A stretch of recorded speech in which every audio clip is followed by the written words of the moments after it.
Halo semuanya, Assalamualaikum. Kita ketemu lagi dengan materi listrik statis. Pada video sebelumnya, kita telah membahas mengenai ion. Pada kesempatan kali ini, kita akan membahas tentang memberikan muatan pada benda. Anak-anak mungkin pernah menemukan gambar seperti ini ya. Ada sisir digosok-gosokkan, kemudian didekatkan dengan potongan kertas, maka sisir itu akan menarik kertas. Kenapa kok bisa begitu? Nah, pertanyaan ini yang akan kita pelajari hari ini bersama dengan Ibu Wiji Utami dari Sains Kelasku. Muatan listrik. Di awal tadi sudah Ibu katakan bahwa anak-anak pernah melihat ada sisir didekatkan dengan kertas, bisa menarik kertas. Nah, ketika kalian menyisir rambut yang kering ya, kemudian tanpa disengaja sisirmu berdekatan dengan lengan tangan, maka bulu pada tanganmu akan tertarik oleh sisir. Nah, peristiwa tersebut merupakan contoh daripada listrik statis.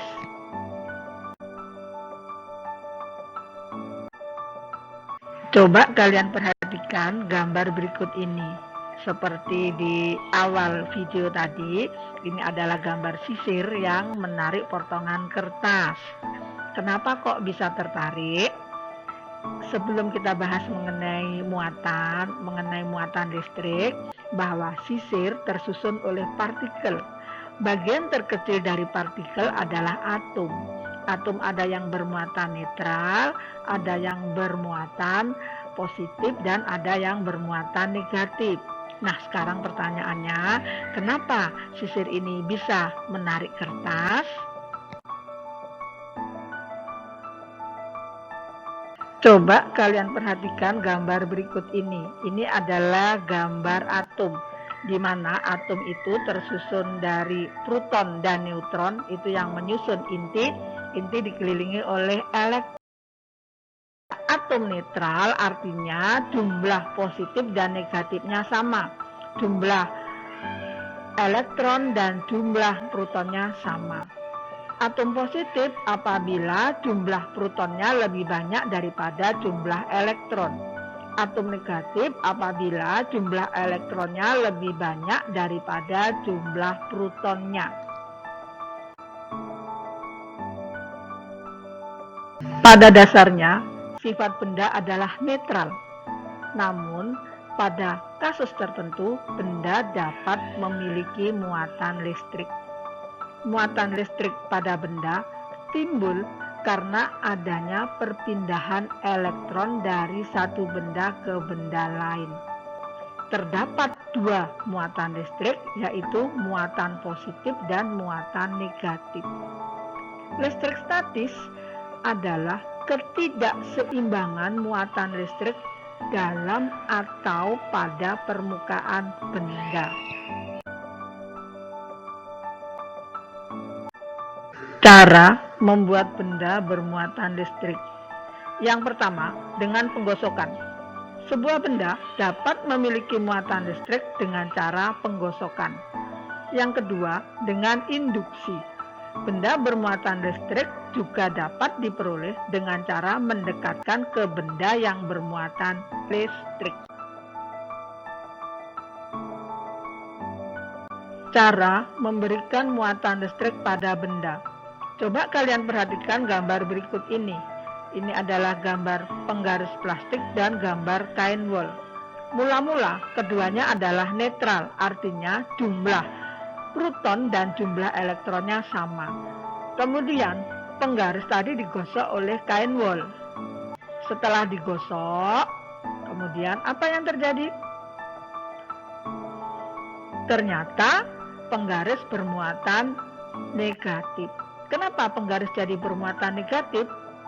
Karena penggaris plastik yang digosok-gosok dengan kain wol, maka penggaris plastik akan menjadi bermuatan listrik negatif. Karena elektron kain wol pindah ke penggaris plastik. Coba sekarang perhatikan gambar berikut ini. Kaca dan kain sutra. Pada mulanya, keduanya adalah netral. Kemudian, kaca digosok oleh kain sutra.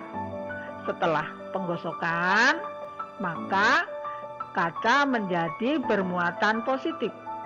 Kenapa kaca bermuatan positif? Ada yang tahu? Ternyata kaca yang digosok-gosok dengan kain sutra, maka kaca akan menjadi bermuatan positif. Karena elektron yang ada pada kaca pindah ke kain sutra.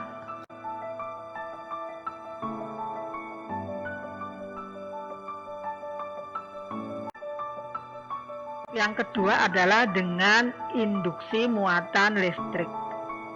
Suatu benda netral jika didekatkan dengan benda bermuatan listrik akan terjadi beberapa hal sebagai berikut. Benda netral didekatkan benda yang bermuatan negatif akan terjadi induksi seperti pada gambar berikut. Jadi benda netral didekatkan dengan muatan negatif, maka elektronnya akan menjauh. Sedangkan benda netral didekatkan dengan benda yang bermuatan positif akan terjadi induksi sebagai berikut seperti pada gambar. Maka elektronnya akan mendekati benda yang bermuatan positif. Jadi yang bisa pindah-pindah adalah elektron. Ingat ya, bukan proton tetapi elektron. Dari ilustrasi gambar tadi, jadi bisa dijelaskan di sini, induksi listrik adalah peristiwa pemisahan muatan listrik dalam suatu benda, karena benda tersebut didekati benda lain yang bermuatan. Untuk menimbulkan muatan listrik yang sangat besar digunakan generator listrik. Salah satu generator yang terkenal adalah generator Van de Graaff. Dengan memperhatikan pemberian muatan listrik, dengan menggosokkan dan induksi tadi, bahwa sifat muatan listrik dapat pula diartikan bahwa muatan listrik dapat berpindah dari satu benda ke benda lain apabila mendapat perlakuan tertentu. Interaksi antara muatan listrik. Coba kalian perhatikan gambar berikut ini. Ini adalah ada kaca dan ada plastik. Kaca bermuatan positif sedangkan plastik bermuatan negatif. Apabila kedua benda kita dekatkan, maka apa yang terjadi? Ternyata plastik ditarik oleh kaca.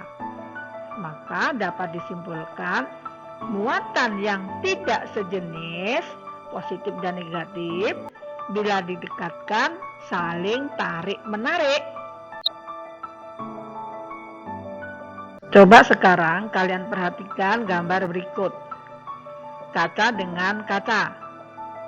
Nah, apa yang terjadi? Ternyata saling menolak. Kenapa kok saling menolak? Kaca muatannya positif, kalau didekatkan dia akan tolak menolak. Jadi muatan yang sejenis bila didekatkan akan saling tolak menolak.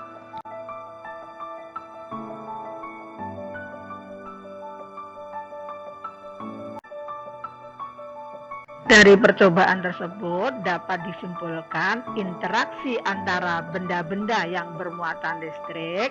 Yang pertama, muatan sejenis tolak-menolak, sedangkan muatan tidak sejenis akan tarik-menarik. Demikianlah penjelasan Ibu mengenai muatan listrik dan interaksi antara muatan listrik. Di akhir video ini, Ibu berikan contoh-contoh soal mengenai muatan listrik statis dan interaksi muatan listrik. Demikianlah yang bisa Ibu jelaskan di video ini. Untuk video selanjutnya mengenai hukum Coulomb. dan tunggu video berikutnya. Wassalamualaikum warahmatullahi wabarakatuh. Bye.